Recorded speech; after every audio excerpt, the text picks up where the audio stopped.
ha sido Pablo, ¿no? Y miren que han habido muchos personajes influyentes. Entonces, en esta materia lo que vamos a ver es, como dice allí, de perseguidor a siervo, ¿no?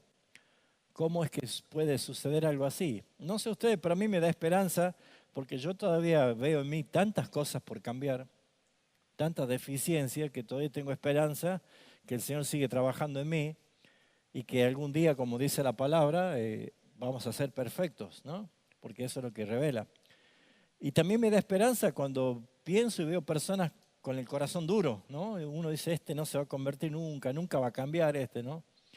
Y sin embargo podemos ver que esta vida transformada por el Señor nos da a nosotros una gran esperanza.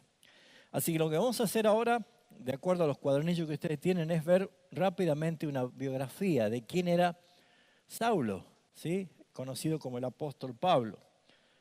Y así que ahora voy a tomar lectura de allí de sus apuntes sobre la biografía y luego vamos a empezar a desarrollar un poquito la clase, ¿sí?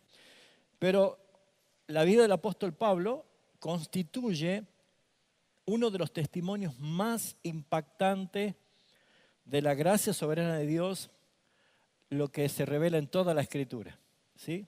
Mire que han habido cambios, ¿no? Podríamos ver incluso hasta el Gadareno, que tenía legiones de demonios, ¿no? Pero sin embargo vemos nosotros que su historia no es simplemente la biografía de un hombre extraordinario, sino la manifestación del poder transformador del Evangelio de Jesucristo en un pecador que fue llamado, que fue justificado y que fue enviado por pura misericordia de Dios. Entonces, este Pablo de Tarso, su nombre era Saulo o Shaul, un nombre derivado del hebreo. Él nació en Tarso, nació allí en Cilicia, alrededor del año o de los años, no hay una exactitud, entre el 5 y el 10 después de Cristo, ¿no? Y él pertenecía a una familia judía, pertenecía a esa familia judía de clase fariseica.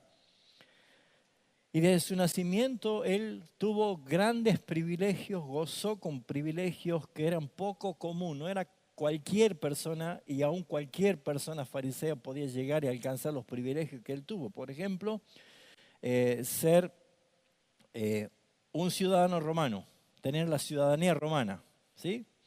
O sea, era importante ver esto porque además de su identidad judía, poseer la ciudadanía romana, más tarde, ya siendo el apóstol Pablo, iba a ser una herramienta de providencia tremenda, ¿no? Todos sabemos lo que pasó, que él apeló a su ciudadanía romana. Entonces, esa providencia era necesaria justamente para el avance del Evangelio de Jesucristo en la tarea que Dios le había encomendado. Entonces, resalta en su biografía que él fue educado en Jerusalén bajo la estricta enseñanza del gran hombre llamado Gamaliel. Gamaliel era uno de los más reconocidos maestros de la ley en aquel momento, un hombre venerado por su conocimiento, y en verdad lo que hacía era tener un privilegio de ser formado y estudiado a los pies de Gamaliel. Entonces, lo que nosotros podemos ver que lo que explica esto es que realmente es algo profundo el conocimiento de las escrituras que tenía Saulo y un celo religioso más que cualquier otro, ¿no? Entonces, si empezamos a ver, no era cualquier persona, no era un perseguidor por perseguir, no era un Barrabás, no era, qué sé yo, alguien impulsado por la pasión de ideología y cuantas cosas, no. Era alguien que sabía lo que estaba haciendo, sabía lo que estaba haciendo, pero estaba mal direccionado, ¿no? Entonces, lo que vemos en la biografía, que además de todo esto, podemos observar su conversión. Una conversión que no fue igual que la de cualquier otro. Se convirtió Pedro, se convirtió Juan, se convirtió Jacobo, se convirtió Felipe, Andrés, se convirtieron muchísimas personas, pero nadie en la experiencia y en la forma que se manifestó justamente la conversión de Saulo de Tarso, porque su conversión fue la de un perseguidor activo de la iglesia, convencido de que él estaba realmente, defendía con pureza la pureza misma de su religión o de la práctica misma del judaísmo. Era lo que él estaba convencido, ¿sí? Es como el fanatismo que alguien expresa por algo que cree, por una ideología, por no sé, un partido político, un equipo de fútbol, por lo que cree, está convencido y es capaz de decir, yo doy mi vida incluso hasta por esto, ¿no? Bueno, Saulo estaba convencido de lo que hacía y teniendo esta convicción, su conversión fue muy específica, fue muy especial, porque lo que sucedió es tener un encuentro con Jesucristo en plena actividad de su celo religioso, de perseguir nada menos a todos los que pertenecían a este camino, ¿no? Que era algo nuevo que estaba pasando, que eran nada más y nada menos los discípulos de Jesucristo que estaban empezando a propagar el mensaje por todos lados. Entonces Saulo quería aniquilarlo, exterminarlo, ¿sí? Y no de una forma clandestina, una forma legal, autorizada. Había logrado permisos, tenía órdenes, ¿sí? Uno cuando ve que a veces hay allanamientos, cosas así, muéstreme la orden del juez, dice uno, ¿no? Si no, no tiene derecho. Bueno, él tenía todos los derechos legales para hacer lo que él hacía. Entonces, lo que nosotros podemos ver que él estaba, como dice la Escritura, convencido y consentía en lo que estaba pasando. Por ejemplo, si vamos a Hechos de los Apóstoles, capítulo 7, vamos a ver nosotros, después que estaban ya apedreando a Esteban, el primer mártir, dice el versículo 57 que cuando Esteban estaba clamando y decía incluso, veo los cielos abiertos, y después dice, no les tomes en cuenta sus pecados, ¿no? Dice el 57, capítulo 7, versículo 57, entonces ellos, o sea, toda la multitud, dando grandes voces, se taparon los oídos y arremetieron a una contra él. Y echándole fuera de la ciudad, le apedrearon, y los testigos pusieron sus ropas a los pies de un joven llamado Saulo. Este era Saulo. Acá aparece por primera vez Saulo, ¿sí? Entonces, no dice que él lo estaba apedreando, dice que pusieron como el guardarropa, ¿no? Cuídame la campera, cuídame la túnica, la ropa, a los pies de Saulo. Aproximadamente Saulo tenía en ese momento entre 25 a 30 años, ¿sí? Que es más o menos la edad que se puede estimar que tenía. Y el capítulo 8, versículo 1 dice que Saulo consentía en su muerte. Consentía. Había una gran persecución en aquel momento. Entonces, como verán, esto no es un impulso emocional, no es un arrebato emocional. Era una convicción. Él estaba convencido de que lo que estaban haciendo sus discípulos estaba mal, y él era muy celoso de la ley judía y era muy celoso de su expresión justamente religiosa, y él lo que quería era aniquilar o hacer callar este tipo de situaciones, ¿no? Ya había pasado con Pedro y Juan, lo habían detenido, y justamente Gamaliel da un consejo, dice, miren, ya han habido otros que se hacían llamar famosos y que juntaban cierta gente, pero cuando estos se murieron o ya no estuvieron, no pasó nada. Pero estos hombres hay que dejarlo, porque si esto es de Dios, nadie lo va a poder detener, ¿no? Un consejo sabio. Entonces ya tenían esto en su mente de decir, bueno, vamos a tratar de aniquilar a los líderes de este movimiento para que se pare todo acá, se termine todo acá. Entonces lo que nosotros podemos ver es que este encuentro yendo camino a Damasco, que vuelvo a decir, probablemente tenía entre 25 y 30 años de edad, o 35, en ese momento es cuando marcó un antes y un después en la vida de Saulo. No fue igual, nunca más. Como pasó con nosotros cuando algún día llegó Cristo a nuestras vidas, ¿no? Tal vez nuestro cambio fue a lo mejor gradual, progresivo, hasta que nos dimos cuenta de que algo nos pasó, porque de pronto capaz que yo llegaba el viernes y ya me desesperaba por ir a la fiesta y a emborracharme, a tener cuantas cosas, y de pronto cuando escuché el Evangelio me conmoví, sentí paz en mi corazón, y llegó el viernes y fui a la fiesta, pero esa vez ya no disfrutaba, ya no era lo mismo, no me cerraba, entonces quería intentar o preguntarme qué me pasaba. Bueno, eso es lo que nosotros podemos ir descubriendo de nuestra conversión, tal vez gradual, porque vamos descubriendo que algo pasó.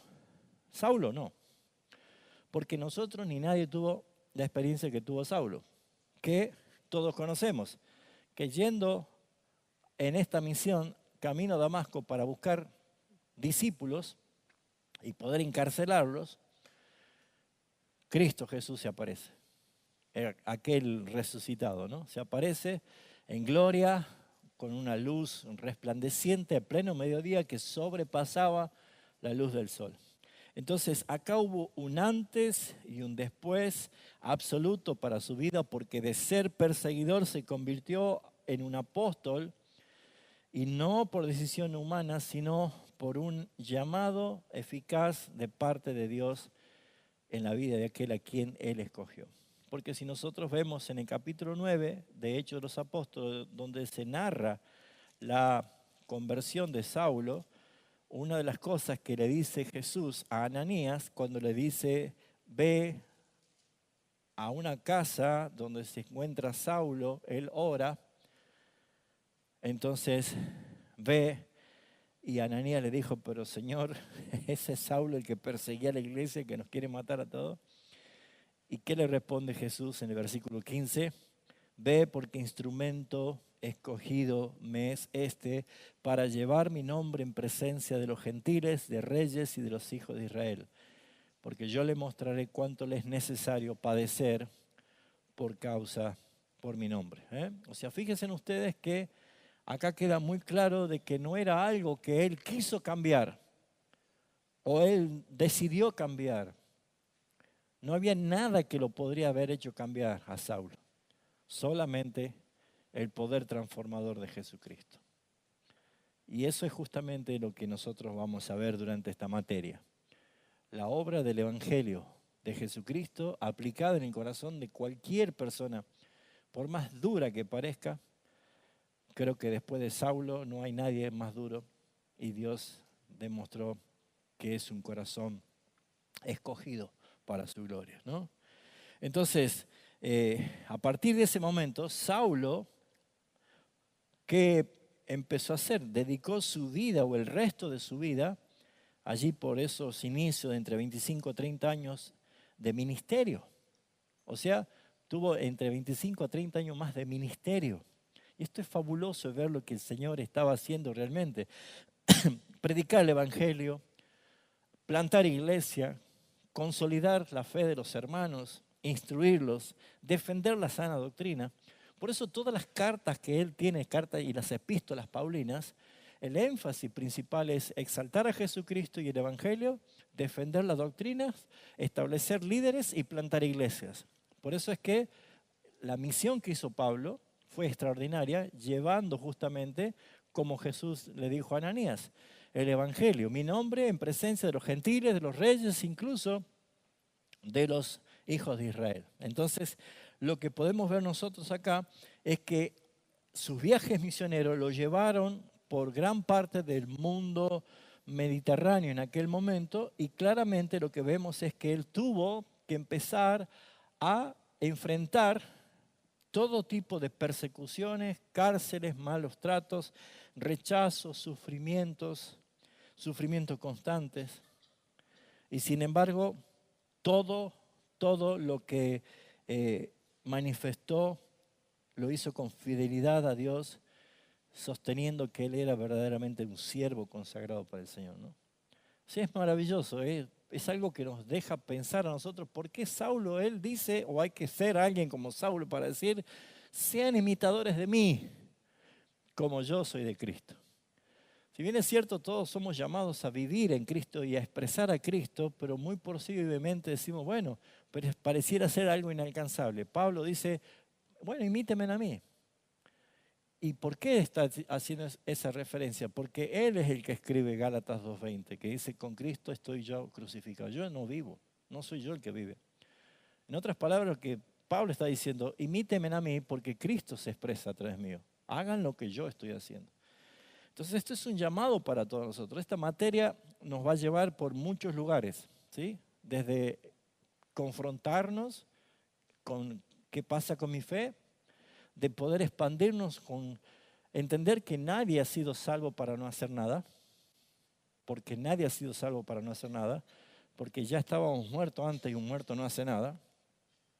Entonces ahora hemos revivido, hemos nacido de nuevo para buenas obras que Él preparó de antemano. Entonces la idea está bien decir qué es lo que yo tengo que hacer, para qué me llamaste, Señor, cuál es la misión. Entonces acá lo que vemos nosotros es que esta vida fue una vida marcada de una intensidad ministerial.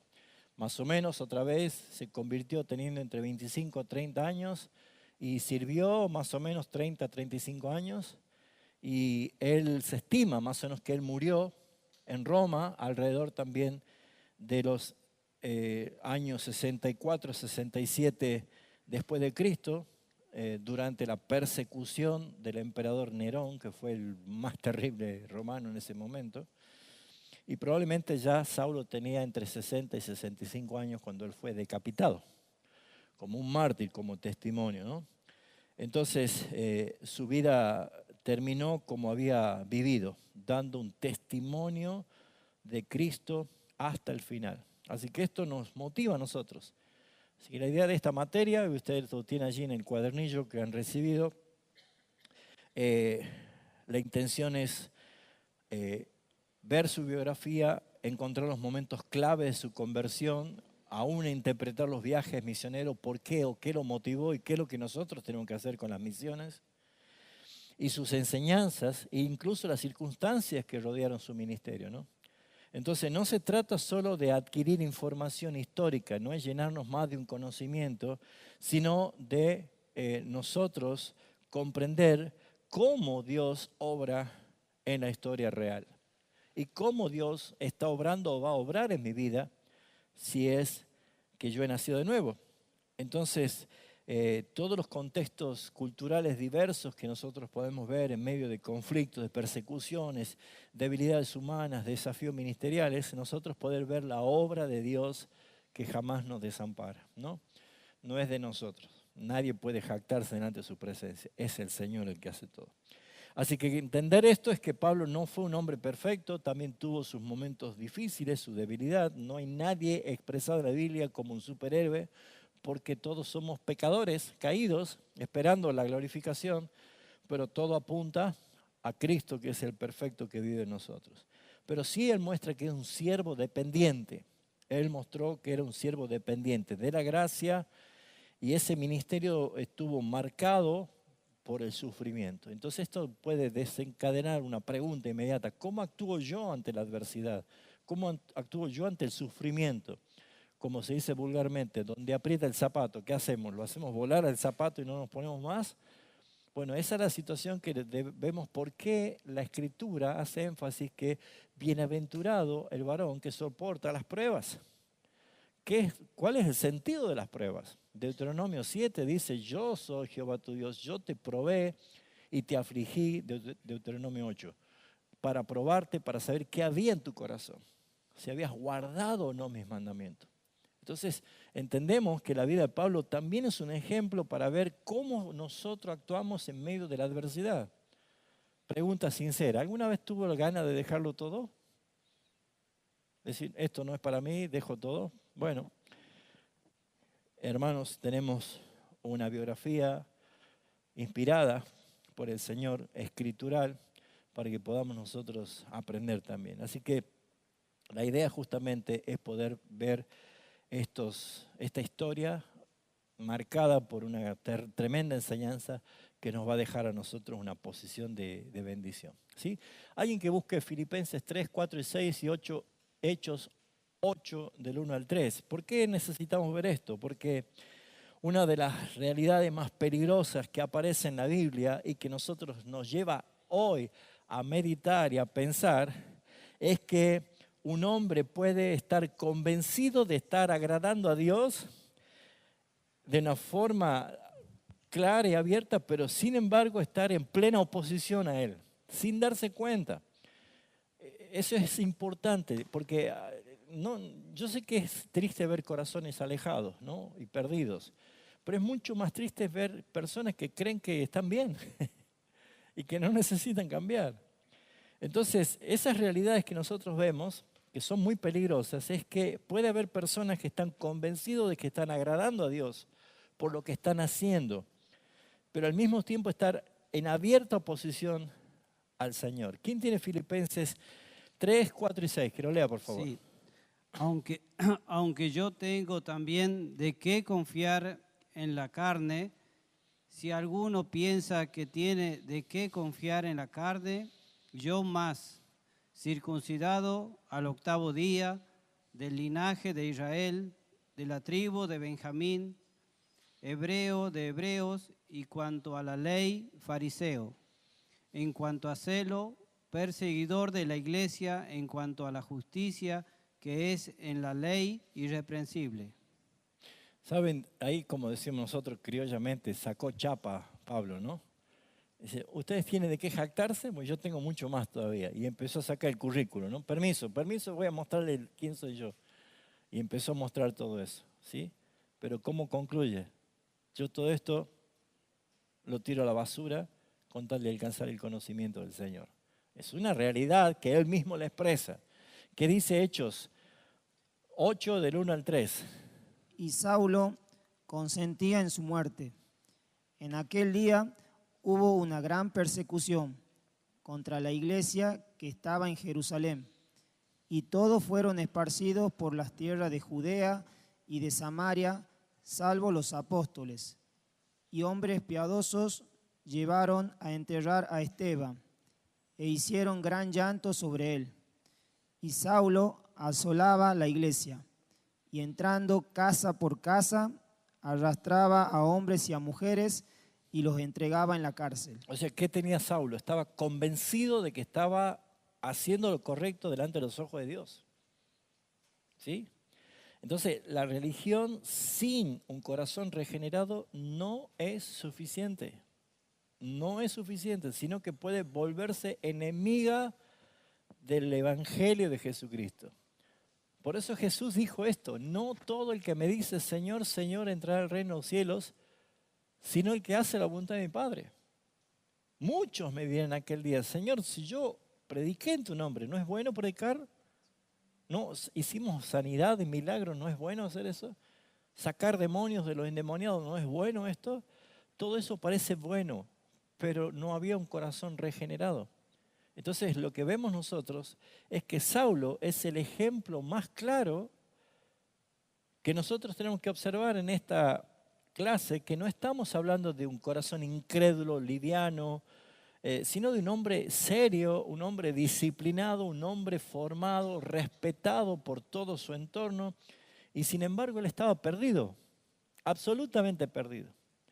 Así que lo primero que sacamos como una reflexión sobre este punto de la vida de Pablo es que el problema del hombre no es la falta de religión. Religiones abundan en todos lados, pueden buscar la religión que quieran, incluso la religión evangélica si quieren. El problema es la falta de un nuevo corazón, de un corazón arrepentido, transformado, regenerado. Entonces, lo que nosotros tenemos que ver es empezar a ver qué nos dice la Escritura acerca de Saulo y por qué podemos ver que él estaba como religioso, pero perdido. Primero vemos que él era un hombre formado y respetado. Ese era su contexto. Saulo no surge de la nada.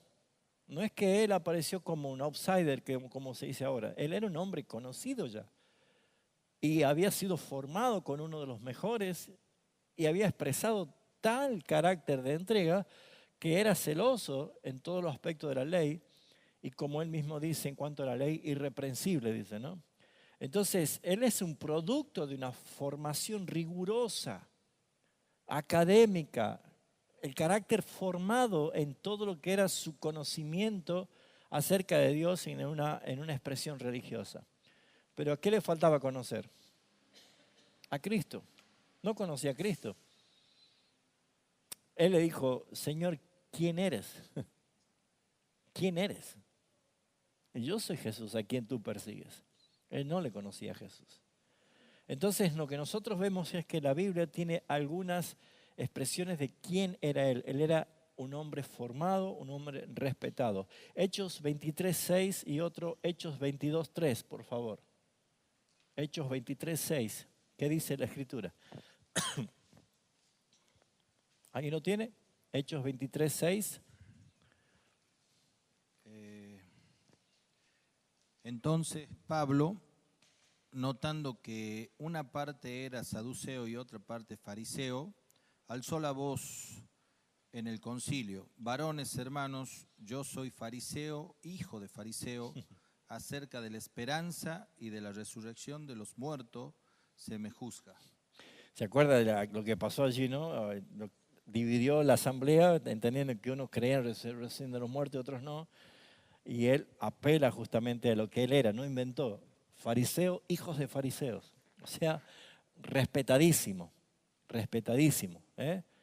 Para nosotros sería un rango académico impresionante, ¿no? Un erudito, un doctor de la ley. Pero Pablo era alguien que tenía autoridad para hablar sobre esto.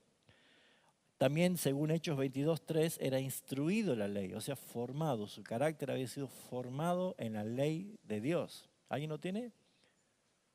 Hechos 22:3.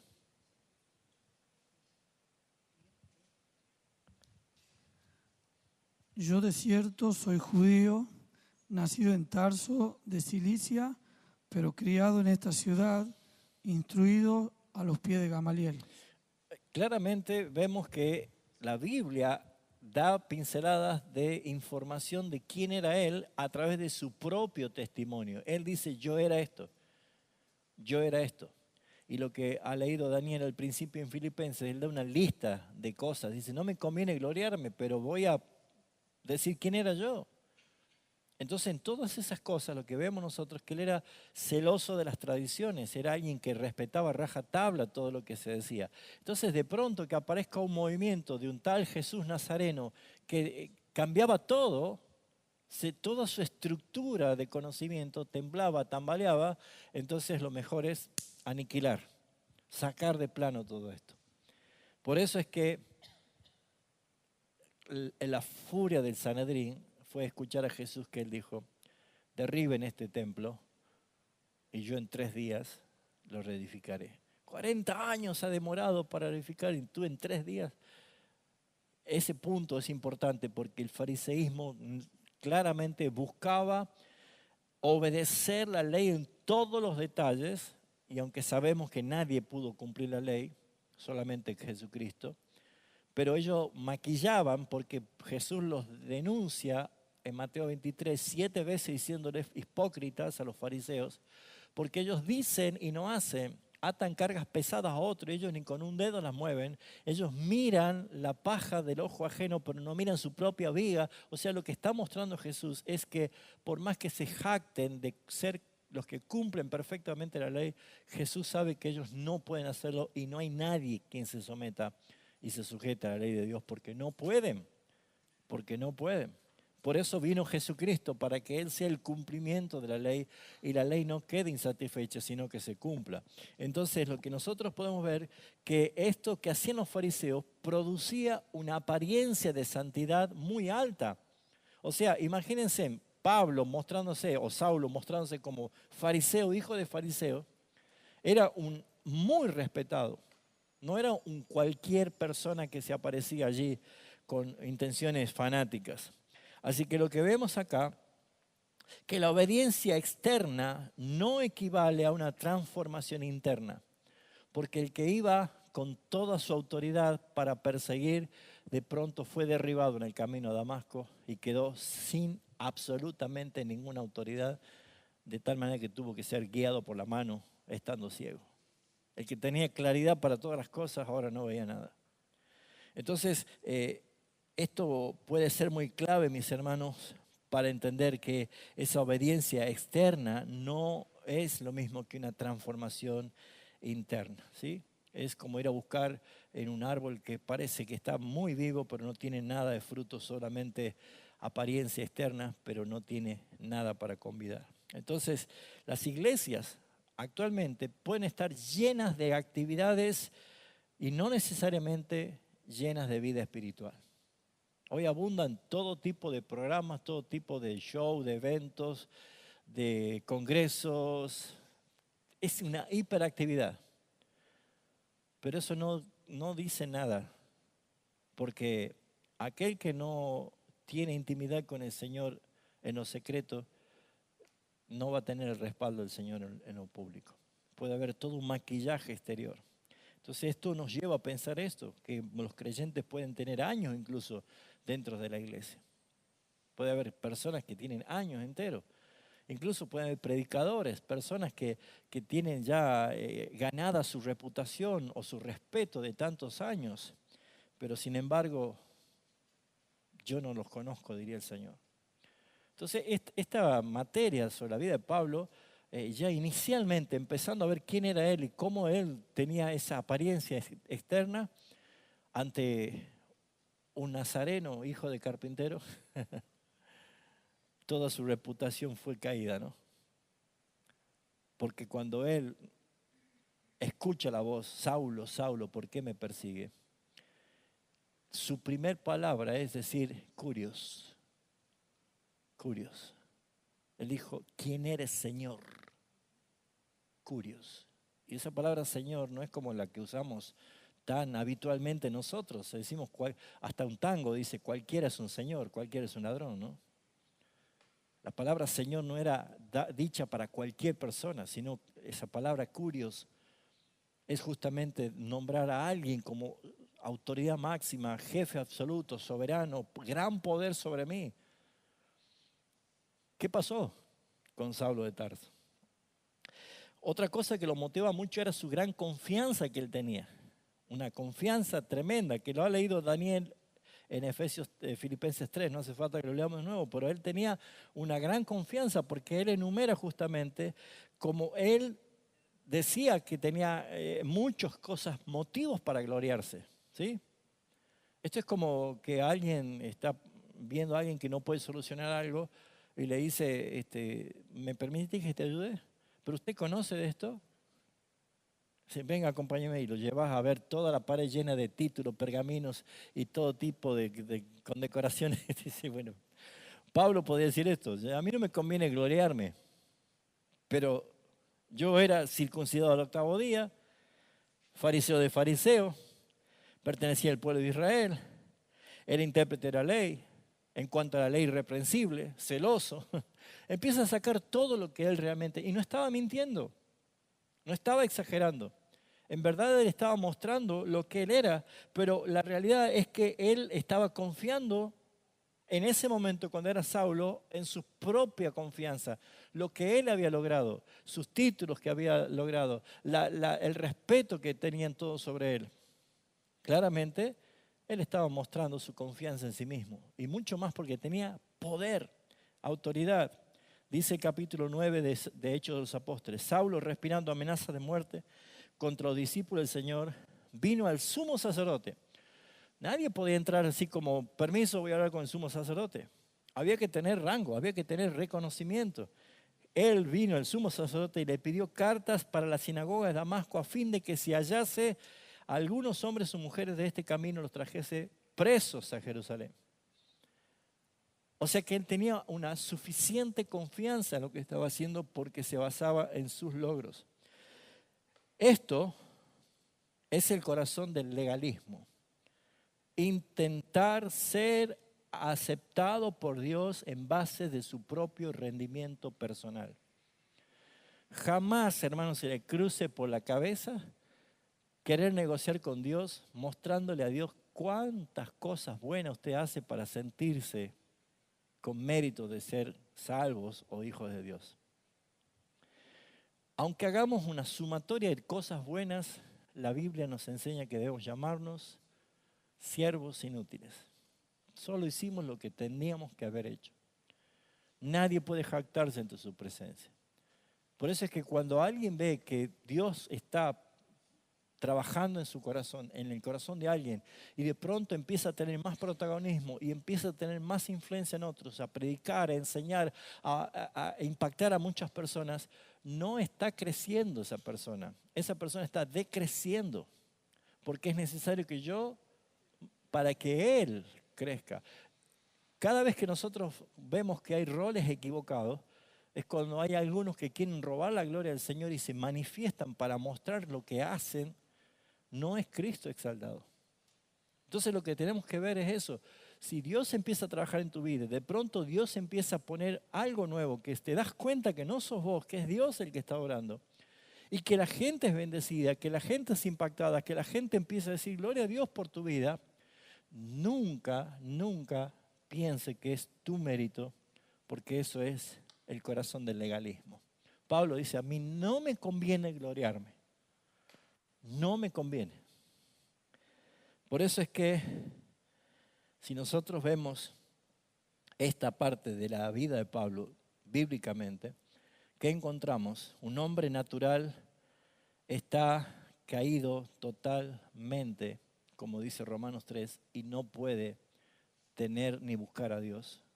No hay quien entienda, no hay quien busque a Dios. Todos se hicieron a una inútiles. No hay nadie. No buscan a Dios. Solamente se autojustifica el que no tiene a Dios. Por eso es que Saulo no era una excepción. Él era un ejemplo perfecto de un hombre natural, religioso, pero caído. Puede tener una gran expresión de conocimiento ante los ojos de la gente y venerado por todos, pero delante del Señor no tiene ningún valor. Es más, va a ser humillado públicamente para caer rendido a los pies de aquel a quien él tiene que reconocerlo como Señor. Eso es lo que vemos acá. Así que, mis hermanos, esto es lo que nosotros tenemos que preguntarnos. ¿En qué estamos confiando nosotros realmente? ¿En nuestros esfuerzos, en nuestros logros, en nuestras fuerza, en nuestro dinero, en nuestra proyección, en nuestro conocimiento? ¿En qué estamos nosotros confiando realmente? En nuestra conducta, conocimiento y servicio, cómo nos movemos, entendiendo que es Él el que lo hace, o yo sigo pensando que lo puedo manejar o manejar la situación.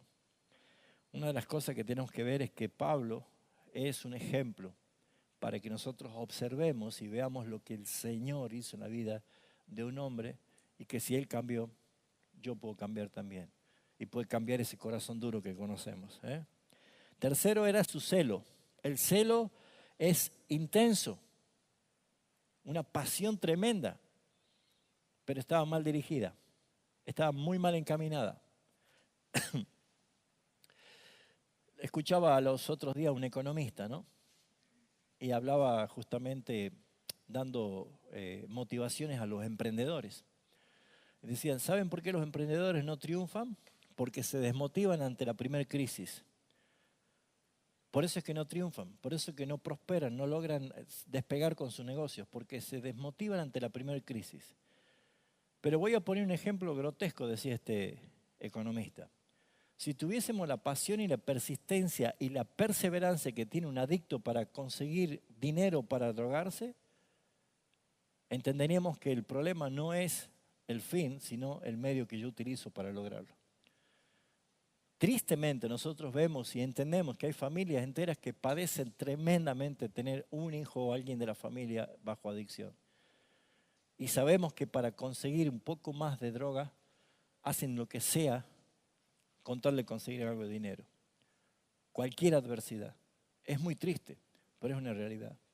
Y lo que nosotros podemos ver es que hay, incluso decimos, ¿por qué la iglesia se ha puesto tan pasiva cuando debería estar encendida en la pasión por las almas y en el poder del Evangelio para llevar a otros a los pies de Cristo? Sin embargo, vemos tal vez personas que no conocen la verdad del Evangelio, no conocen las doctrinas bíblicas como tienen que ser, y su pasión está tan tremendamente en la más alto de la expresión, pero no tienen una vida dirigida correctamente. Por eso es que Saulo era celoso, era intenso, pero estaba mal dirigido. No era un tibio, él era un apasionado. Respiraba amenazas de muerte contra los discípulos. Eso dice Hechos capítulo 3, 8:3. Yendo por el camino aconteció, Hechos 8:3. Saulo asolaba la iglesia entrando casa por casa, arrastrando a hombres y mujeres y los entregaba a la cárcel. Hechos 8:3. Eso no lo hace alguien que arrastra los pies o que va resoplando, tengo que ir a trabajar. Lo hace alguien que tiene pasión por lo que está haciendo, alguien apasionado, alguien que se entrega, alguien que cree que está haciendo lo correcto. Por eso es que nosotros vemos que él asolaba a la iglesia. O sea, esto implica violencia, destrucción, agresividad, llanto, llevando hombres y mujeres. ¿Quién sabe si no se llevaba el padre o la madre y quedaban los hijos allí solos?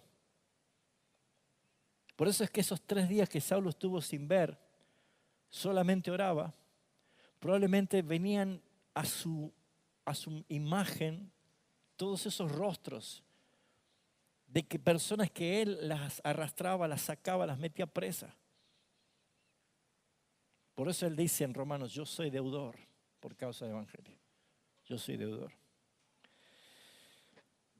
Eso mismo lo dice en Hechos 9:1, ¿no? Cuando agrega que él respiraba amenaza de muerte. Eso es lo que la traducción griega dice resoplar.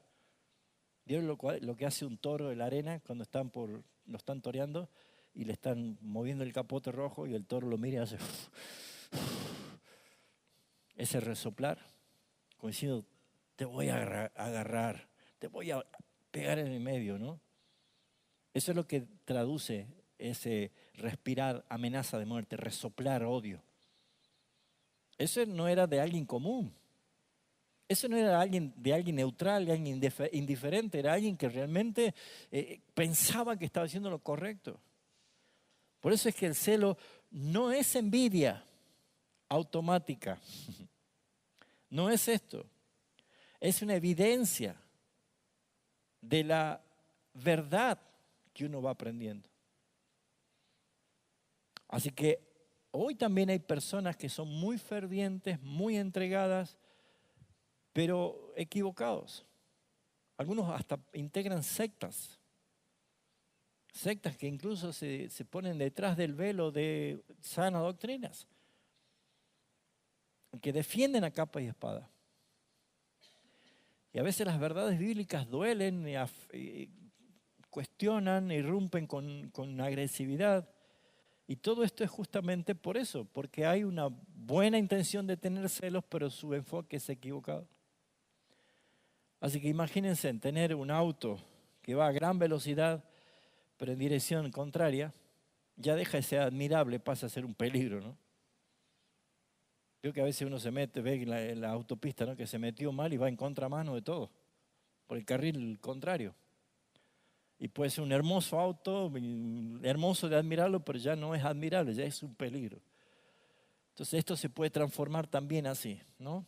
Entonces no basta con ser apasionado en la iglesia, necesitamos verdad más celo santo y obviamente evaluar nuestro entusiasmo y alinearlo con el Evangelio de Jesucristo, porque si no estaríamos yendo por el lado contrario a lo que el Señor está yendo. ¿Vamos bien? ¿Sí? Estamos haciendo introducción. Bien, su oposición a Cristo. ¿Qué pasaba con Saulo?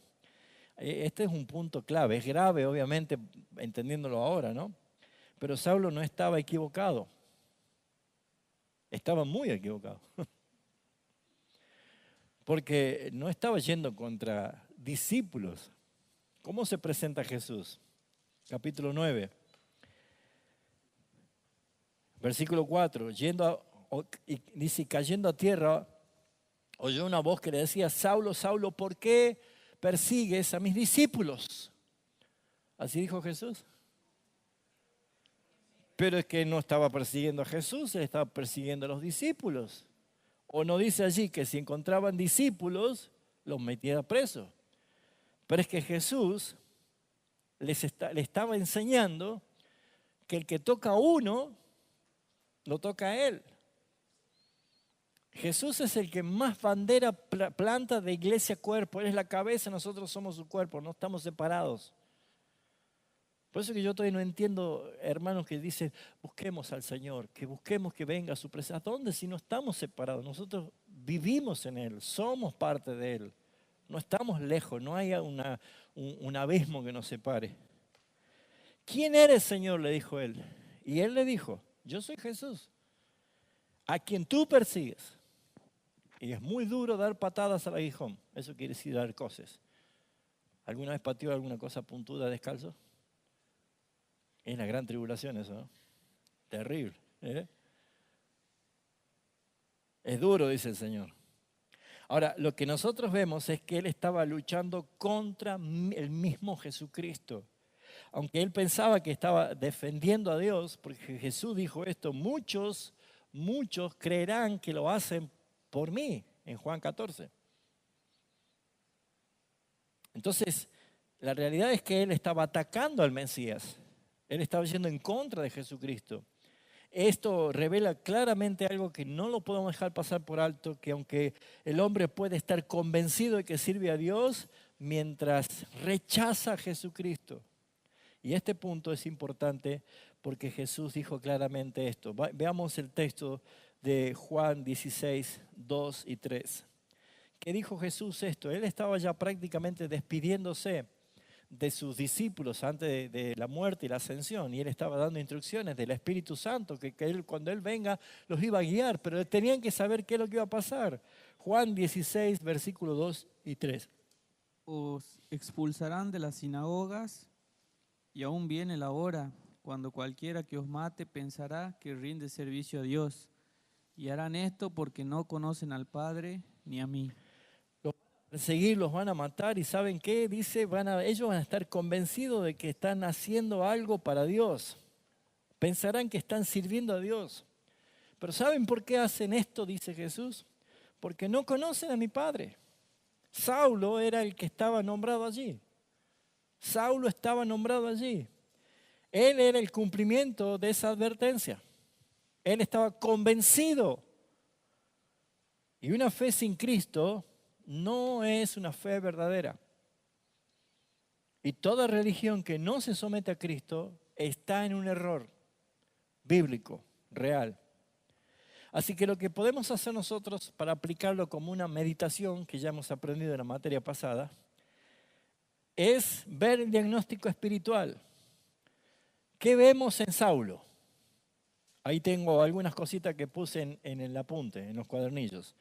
Religión sin regeneración. ¿Cómo podemos ver esto hoy? A ver algún ejemplo que se le ocurra. ¿Cómo podemos ver religión pero sin regeneración? ¿Existen algunas iglesias que se presenta un evangelio que no habla de la cruz? Claro que sí. Y por lo general son las más llenas, ¿no? ¿Se acuerdan en Juan capítulo 6? Ustedes me siguen porque yo les doy de comer. Pero cuando Él habló inmediatamente de una expresión doctrinal del evangelio, ¿qué pasó? Y ustedes también si quieren ir, le dijo a sus discípulos. Es real, hay religión sin regeneración y hay muchas personas que están convencidas que son salvas, pero nunca han conocido a Jesucristo. Celos sin verdad. ¿Sí? ¿Qué sería celos sin verdad? ¿Puede dar algún ejemplo? Celos sin verdad. Por ejemplo, ¿qué pasa cuando predomina más la tradición de la iglesia que lo que dice la Biblia? Por ejemplo, la vestimenta, ¿sí? ¿Qué otra cosa?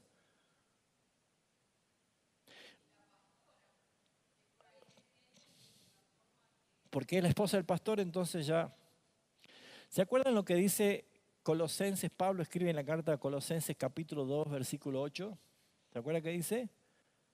Mirad que nadie los engañe por medio de filosofías, tradiciones y huecas sutilezas, sino según Cristo.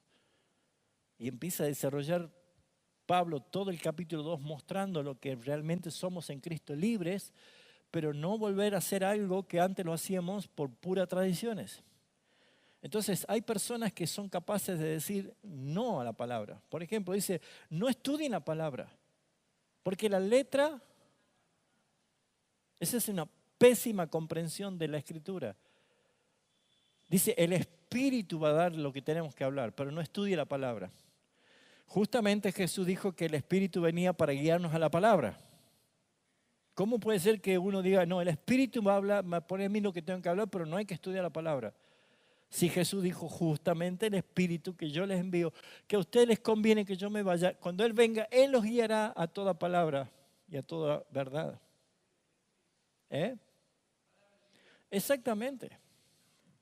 Entonces predomina las tradiciones, predomina. Eso no lo hacemos aquí, no acostumbramos a hacer eso, dicen algunos. Pero es que acá encontramos nosotros que hay un diagnóstico que hay que hacer. Moralidad sin conversión. ¿Qué entendemos por esto? Moralidad sin conversión. Muy bien. La apariencia. ¿Qué dijo Jesús en Mateo 23 sobre esto? Sepulcro blanqueados. Por fuera están lindos, churros, blanquitos. Por dentro están llenos de muertos. ¿Sí o no? Entonces, si yo tomo la Biblia como un libro de instrucciones morales, voy a caer en el legalismo del no haga esto, no mire esto, no toque esto, no coma esto. Y Pablo en Colosenses 2 dice, todos esos ejercicios del cuerpo son sin provecho. No tienen ningún poder contra los apetitos de la carne. Moralidad sin conversión. Y obviamente convicción sin Cristo. Puede tener doctorados en teología, puede tener un nivel académico superlativo, pero no tener una relación genuina con Jesucristo. Ese era Saulo. Tenía toda la preparación teológica que podía existir para aquel momento. Pero él dijo, ¿quién eres? Yo no te conozco, Señor. Así que esto no es solo historia, hermano. Esto es justamente un espejo para autoexaminarnos a nosotros mismos. Esta primera clase yo quiero que se vaya no solamente con la biografía de Saulo, sino preguntándose, ¿estoy confiando en Cristo o en mí mismo? Yo creo que soy aceptado ante los demás porque lo que yo hago o por lo que ven a Cristo en mí. Preguntarse, ¿mi fe es interna o es solo externa? Es una apariencia. ¿Qué es mi fe? Saben que nosotros tenemos que ser cierto cómo se aplica el mandamiento de no dirás falso testimonio o resumido no mentirás, ¿no? Ustedes saben que hay solamente a dos que no podemos mentirle. Uno es a Dios. ¿Y a quién es el otro? Yo no puedo mentirme. Yo puedo creerme la mentira que otra cosa. La repetición de una mentira se transforma en una verdad mentirosa. Pero el que miente sabe que está mintiendo.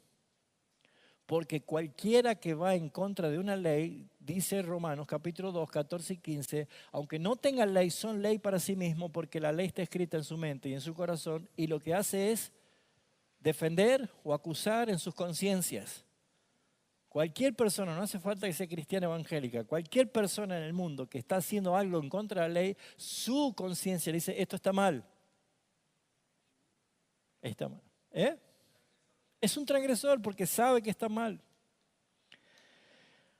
¿Amo realmente a Cristo o solo la religión cristiana? Por eso es que es importante ver que hay una gran diferencia entre ser cristiano y ser discípulo. Hay una gran diferencia, es marcada. ¿Cuáles son las características de un cristiano? Asiste, congrega, se comporta bien, estudia, tiene muchas cosas que realmente son ejemplares. Pero ¿qué hace un discípulo? Pero antes de seguir, ¿qué dijo Jesús? ¿Quién quiere ser mi discípulo? Y después, ¿qué más? Y recién sígame. Entonces en las iglesias estamos llenas de cristianos y muy poquitos discípulos. Por eso es que el ejemplo de Saulo, la vida de Pablo, nos tiene que llevar a entender que yo puedo ser un muy buen religioso, pero no soy un discípulo. Sin embargo, esa conversión, esa transformación hizo que Saulo pase a ser el gran apóstol Pablo, que él mismo decía, yo como un abortivo, el último, el inferior, el más pequeño de todos, ha recibido tanto de parte del Señor. Así que esto es importante entender que no es el conocimiento suficiente, sino la valoración de la práctica en la realidad. Imagine un hombre que estudia mucho tiempo medicina, por años, memoriza libros, domina técnicas y los términos técnicos, pero nunca fue aprobado como médico, nunca. Y un día comienza a operar personas creyendo que está ayudando, pero en realidad lo que está haciendo es dañar. Sin el Señor no es lo mismo. Así que Saulo espiritualmente, él tenía una disciplina, una convicción, un conocimiento, pero estaba lejos de tener una verdadera vida en Cristo Jesús. Por eso es que la evidencia fue que él ora. Siempre oró, ¿se acuerda? Pero ahora ora. ¿Por qué ahora está orando? Porque hubo un cambio interior. Así que examinar nuestra fe no es dar por sentado que estamos en Cristo. Cuidarnos del legalismo, la justicia propia es enemiga de la gracia, va en contra de los principios del Señor. Y buscar una fe real, no solo conducta externa, sino una transformación interna. Amén.